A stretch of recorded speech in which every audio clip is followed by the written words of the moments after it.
Je m'appelle Audrey, je suis chargée de mission Natura 2000 au Parc naturel régional des Pyrénées catalanes. Un parc naturel régional, c'est un territoire qui est généralement rural et qui est riche d'un point de vue naturel et culturel. C'est un territoire qui est habité et sur lequel il y a des activités socio-économiques, des stations de ski, de l'agriculture, du tourisme. J'ai toujours été attirée par les grands espaces. J'ai eu la chance de grandir à côté d'une grande forêt. J'ai eu la chance de partir en vacances à la montagne. Il y a aussi cette curiosité et cette impatience de pouvoir observer des animaux en montagne. Quand on en observe, ça reste un moment exceptionnel. Donc moi, je suis animatrice du site Natura 2000 Puig-Malcarança où on se trouve donc aujourd'hui. C'est un site de montagne, un site d'altitude avec principalement des habitats de crête. Pour citer quelques espèces, ça va être par exemple le gypaète barbu, le grand tétras, le décement des Pyrénées. Une zone Natura 2000, c'est un site qui est classé au niveau de l'Europe et qui est classé notamment pour ses habitats naturels et pour ses espèces de faune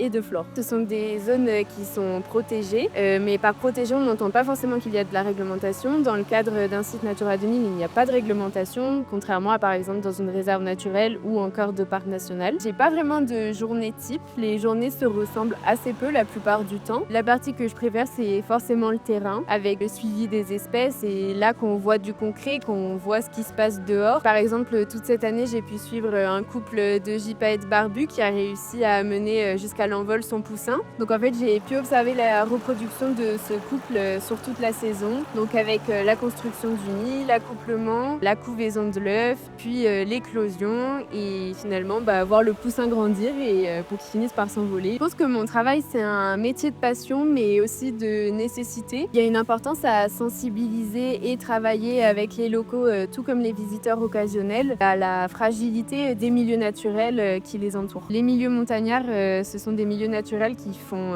face de plein fouet au changement climatique. Il y a des espèces qui malheureusement vont probablement disparaître. Les espèces peuvent aussi faire face à la pression humaine. Les gens viennent de plus en plus en montagne, ce qui est une bonne chose. Mais malheureusement, il faut que toutes ces personnes connaissent les bons comportements à avoir dans ces milieux naturels pour éviter certaines dérives et éviter de créer trop de dérangements. Le message qui me tient à cœur de faire passer, c'est que dans ces beaux espaces, il y a beaucoup de vivants, hors humains. Ces espaces, c'est l'habitat, c'est la maison, entre guillemets, de ces espèces sauvages et que nous, on est simplement des visiteurs. Donc, on se doit d'être le plus discret possible, de déranger le moins possible. Par exemple, chez nous, on n'a pas envie d'être dérangé. Pour les espèces sauvages, c'est un peu la même chose.